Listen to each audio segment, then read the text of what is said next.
कि उत्तेजक नारे लगाए जा रहे थे। जय श्री राम का नारा उत्तेजक नहीं है, ये हमारी श्रद्धा का नारा है। भारत के अंदर राम, कृष्ण और बुद्ध की ही परंपरा रहेगी, बाबर और औरंगजेब की परंपरा नहीं रहेगी। कल मैं आपसे कहूंगा कि अल्लाह अकबर का जो स्लोगन है ये हमें अच्छा नहीं लगता, नहीं आपको हम रोकें तो क्या आपको अच्छा लगेगा? आखिर ये कहां लिखा है संविधान में कि किसी मुस्लिम बाहुल्य क्षेत्र में हिंदू शोभा यात्रा नहीं निकल सकती? और जब आप रोकते हैं तभी हिंदू पक्ष से भी रिएक्शन आता है कि साहब हम भी नहीं जाने देंगे। भाई मुझे आश्चर्य होता है इन बातों को लेकर के कि मस्जिद के सामने से नहीं निकलने देंगे। क्यों नहीं निकलने देंगे? ये सड़क क्या किसी की है क्या?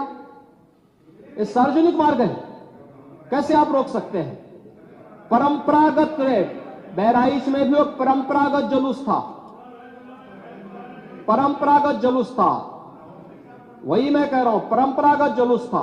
और उसी परंपरागत जुलूस को आगे बढ़ाने के लिए सारे कार्यक्रम संपन्न हुए थे, आगे भी संपन्न होंगे। लेकिन ये चीजें तय करना, ये कहना कि उत्तेजक नारे लगाए जा रहे थे, जय श्री राम का नारा उत्तेजक नहीं है, ये हमारी श्रद्धा का नारा है, हमारी आस्था का प्रतीक है।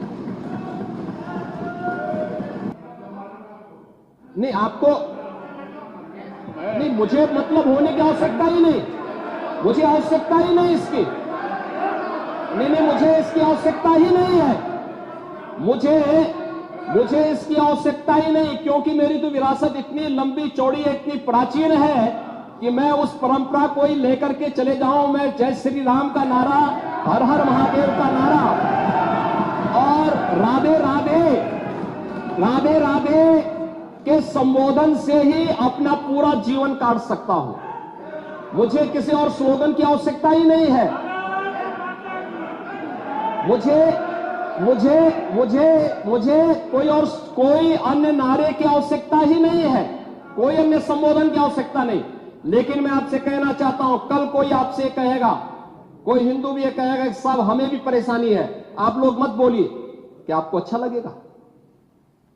और कोई भजन गाया जा रहा है, आप उस भजन को अश्लील कैसे कह सकते हैं? कैसे कह सकते हैं? कांवड़ यात्रा में क्या अश्लील गाने बजते हैं? अरे भगवान शिव के गाने बजते हैं, भगवान शिव के भजन गाए जाते हैं।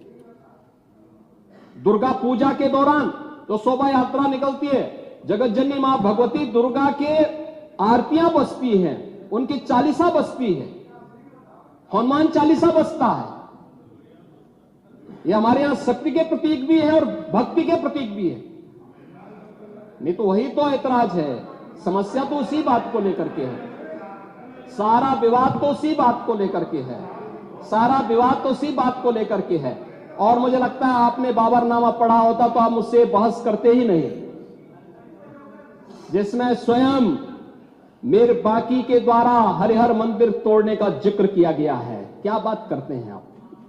और मुझे लगता है ये जितने लोग यहां पर हैं, ये वहां पे कोई नहीं रहा होगा, लेकिन आपके फोरफादर और फोरफादर के आगे की पीढ़ी उसकी भुक्तभोगी रही होगी, इसलिए आज इस स्थिति में आप लोग वहां पे हैं। कुंदरकी में लोगों का एहसास हुआ है, एक दिन एहसास आपको भी होगा और जरूर होगा। और इसीलिए मैं आपसे कहना चाहूंगा कि ये सनातन की जीत है, जो कुंदरकी की जीत है, ये भारत की वास्तविक जीत है, ये भारत के संविधान की जीत है।